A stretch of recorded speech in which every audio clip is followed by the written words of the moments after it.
TV, Bill Jarts, and Candy Rapson. This is Action 2 News at 6, your first alert station. We like fall and Halloween, so we started finding pumpkins to carve so we didn't have to buy them. And then we started just carving them all and just started making a patch, and we just got it bigger and bigger.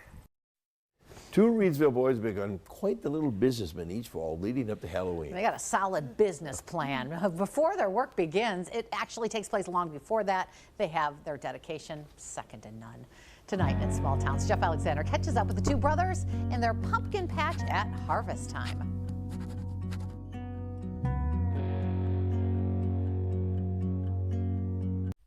Knee-deep in their prized pumpkin patch. There's a really big white one down there, and there are some big orange carving pumpkins.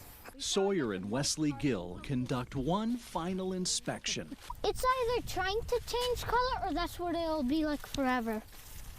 And then these are the white warty gourds. Yeah. Unfortunately, not every pumpkin will be harvested today. That one War must have got at. Oh, I bet that drives you nuts, huh? Yeah. It happens though.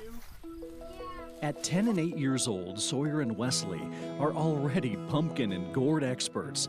They started helping their mom and dad haul them when Wesley was just out of diapers. When I was 4, we had this little pedal tractor thing and a wagon that attached to it, and I would haul Wesley around. 4 years ago, the boys discovered they could make a little money off their fall passion. When I was in 1st grade, I had this really nice teacher, Mr. Sodenberg, and we would sell some to him. He really liked them. Last fall, Sawyer and Wesley convinced their parents to let them take over the pumpkin patch, who in turn figured it would be a good life lesson for their sons. Sticking with something you start and seeing it through. And things do require physical work, and that's okay. After a successful first harvest, the boys doubled the size of their patch this year. Things got busy in May when it was time for Dad to till the soil under the watchful eyes of Sawyer and Wesley. They tell you if you make a mistake, so. When do you make a mistake? All the time. Around Memorial Day, the brothers grab the seeds they germinate in early spring. We make hills for the pumpkins, and we put 4 or 5 in each hill. And there's one trick they practice when planting. And we put flowers in them, and that kept all the bugs away so that bugs wouldn't come and eat the pumpkins. Once the seeds are in the ground, the boys say they enjoy a little break before they really get busy. Once they come up, you gotta weed them, and you gotta pretty much do a lot of work. You gotta water them, you gotta check them for bugs. Of all the pumpkin chores, there's one that's definitely the least favorite. Weeding. That was a quick answer. 'Cause it's always so hot when we do it. Yeah, there was some hot days out here pulling weeds, and they weren't happy about it, but they did it. Early summer turned out to be so hot, the boys worried their pumpkin patch might be in trouble. I thought we were only gonna have 1 wagon, not 2 wagons. There's easily 2 wagons in here. When September rolls around, Sawyer and Wesley say their pumpkins let them know when they're ready to be picked. Some will turn orange, some will turn white, some will turn green. But the trick with the green ones it's hard because they're green, but they turn green. The gourds give different clues when they're ready. They have funky shapes, so once they get that funky shape, and some will have bumps, wrinkles in that, once they got the bumps and wrinkles and the color and everything, then you can.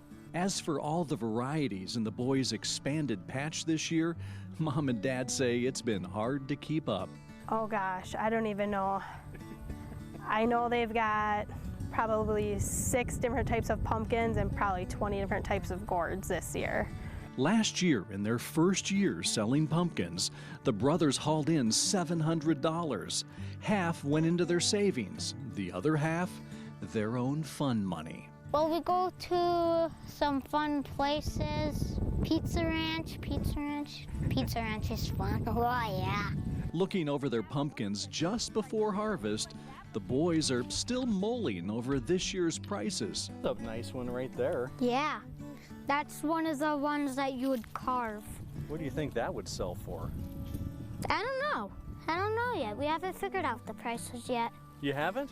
No. What determines the price? Size, breed, color, that stuff. Once all the pumpkins and gourds are out of the patch, Sawyer and Wesley get their first pick. The rest are then hauled on wagons to 2 different locations. We're gonna sell some at Mertz's Auto Shop and Kate, and then we're gonna sell some by our uncle. And in just a few weeks, after 5 months of a lot of hard work, that means More fun money. With their pumpkin patch likely expanding a little more each year, Sawyer and Wesley will have even more fun money to enjoy and put in their savings for their futures as farmers. In Reidsville with photojournalist Michael Bergman, I'm Jeff Alexander for Small Towns. Sawyer and Wesley have some beautiful pumpkins. Coming soon to Shark Tank. They know how to choose them. Well done, young man. Well done. Congrats.